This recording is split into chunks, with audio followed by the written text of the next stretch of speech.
Thank you, Mr. Chair. Mr. Durham, thank you for coming to testify today before the committee. I'm a recovering attorney and a former judge. Oh, God love you. Thank you. As such, I know firsthand the importance of following procedures. I know law enforcement and prosecutors across this nation do that on a daily basis, and they do that because they want to ensure that a criminal investigation is conducted properly. They need to adhere to a full due process of law and fair application of the law. And quite frankly, process matters because how we go about our investigations will either give credibility to our conclusions or will belie our conclusions. Do you agree with that? Wholeheartedly. Would you agree that some of the important steps in an investigation would include simply vetting the initial information and claims, obtaining the relevant documents, talking to the relevant witnesses, determining the credibility of those witnesses and documents, and doing a lot of that by seeking corroboration of what is either provided in written testimony or oral testimony or in documentary form? Is that true?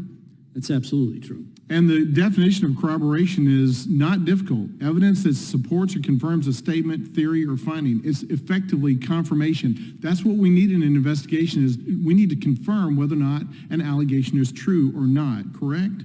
Yes. As your report showed, the FBI did not follow its well-established procedures and did not corroborate the information that they were receiving. Is that fair to say? That's a fair statement.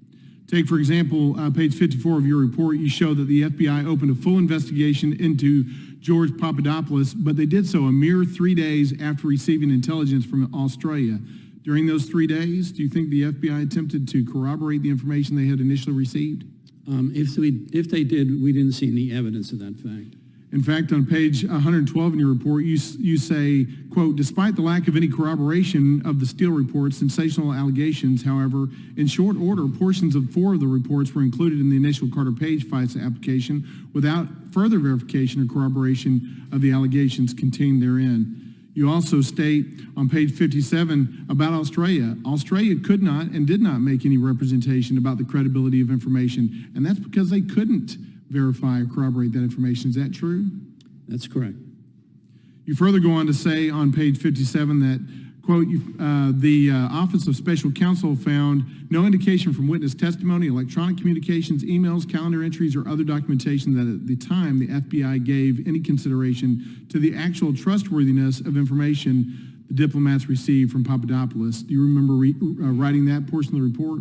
I do. It seems amazing to me that the FBI would not give consideration to the actual trustworthiness of certain information found in an investigation at this level.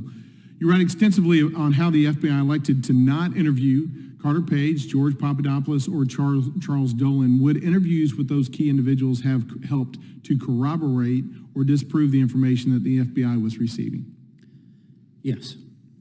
Through your investigation, did you uncover any reason as to why the FBI elected to not interview these individuals? I know that the people who were the operational people doing the investigation were told they could not interview Mr. Page until the 7th floor authorized it, and then the director didn't authorize the interview of Mr. Page until March of 2017. You also noted that it took 75 days to pass the Steele dossier to the Crossfire Hurricane team. It seems to me that that is belying the ability of the investigative team to actually corroborate what the allegations were. Would you agree with that as well? I would agree with that. Mr. Durham, in my opinion, a failure to corroborate information leads to holes in credibility. It also gives rise to potential corruption or actual corruption. The American people now know, based on your report, that during the peak of a presidential campaign, the FBI elected not to follow its own basic procedures and instead launch a politically motivated investigation into a leading presidential candidate.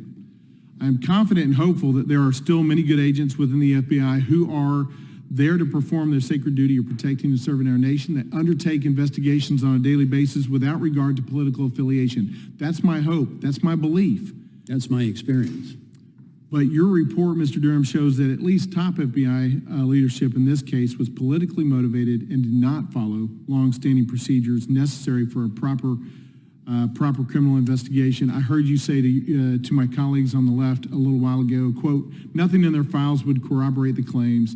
And another quote, not one single fact in the Steele dossier has been corroborated.